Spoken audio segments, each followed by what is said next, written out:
Welcome to star kitchen சமையல். இன்றைக்கி நம்ம பார்க்க போகிறது ரொம்பவே சூப்பரான ஒரு ஸ்நாக்ஸ் ரெசிபி தாங்க பார்க்க போகிறோம். அதை பார்க்குறக்கு முன்னாடி நம்ம சேனல் லைக் பண்ணுங்கள், ஷேர் பண்ணுங்கள், கமெண்ட் பண்ணுங்கள், சப்ஸ்கிரைப் பண்ணுங்கள், கூடவே இருக்க பெல் பட்டனையும் ப்ரெஸ் பண்ண மறக்காதீங்க. இன்றைக்கி நம்ம பார்க்க போகிறது ரொம்பவே சூப்பரான ரொம்ப குயிக்காக செய்யக்கூடிய அரிசி மாவு போண்டா எப்படி செய்யலான்னு தாங்க பார்க்க போகிறோம். அதுக்கு தேவையான பொருட்கள் என்னென்னு பார்க்கலாம். அரிசி மாவு 1 கப், புளித்த தயிர் 2 கப், மைதா மாவு 3 டேபிள் ஸ்பூன், வெள்ளை ரவை 3 டேபிள் ஸ்பூன், பொடியாய் நறுக்கிய பச்சை மிளகாய் 2. இப்போ நம்ம தேவையான பொருட்கள் எல்லாம் எடுத்து வச்சுக்கிட்டோம்.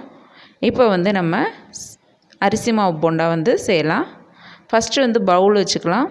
பவுலில் எடுத்து வச்சுருக்கக்கூடிய அரிசி மாவு 1 கப், வெள்ளை ரவை 3 டேபிள் ஸ்பூன், 3 டேபிள் ஸ்பூன் மைதா மாவு, இது எல்லாத்தையுமே சேர்த்துக்கலாம்.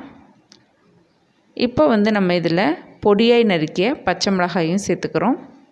இஞ்சி ஃப்ளேவர் பிடிச்சவங்க இஞ்சி இது கூட சேர்த்துக்கலாம். பொடியாய் நறுக்கிய பெரிய வெங்காயம் 1, 2 டேபிள் ஸ்பூன் மிளகாய்த்தூள், தேவையான அளவு உப்பு, சோடாப்பூ 1/2 டேபிள் ஸ்பூன்.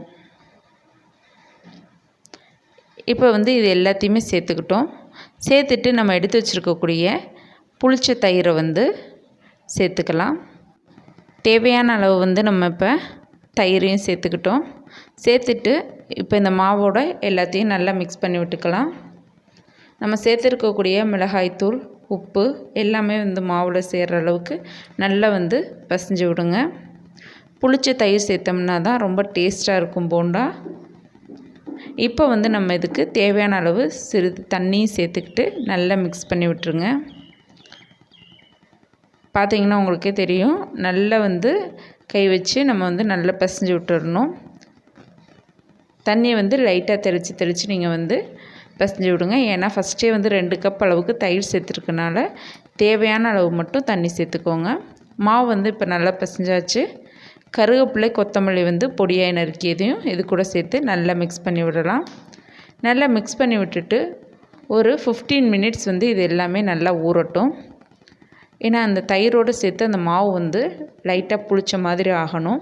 அதனால் ஒரு 15 மினிட்ஸ் நல்லா புளிச்சதுக்கப்புறம் நம்ம இப்போ ஒரு கடாயில் ஆயில் சேர்த்துட்டோம். ஆயில் நல்லா ஹீட் ஆனதுக்கப்புறம் சின்ன சின்ன போண்டாவாக நம்ம இதை போட்டு எடுத்துக்கலாம். இப்போ நம்மளுடைய அரிசி மாவு போண்டா ரெடி ஆயிடுச்சுங்க. இப்போ ஒரு சைடு நல்லா வெந்ததுக்கப்புறம் இன்னொரு சைடு நல்லா திருப்பி விட்டு வேக விட்டு எடுத்துக்கலாம்.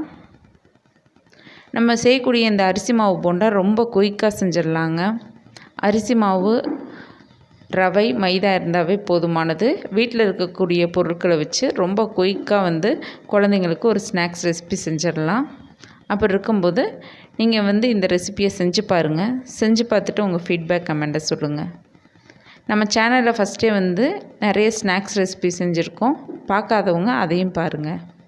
இப்போ பார்த்திங்கன்னா உங்களுக்கே தெரியும், நல்லா கோல்டன் ப்ரௌன் கலருக்கு நல்லா வெந்துருச்சு.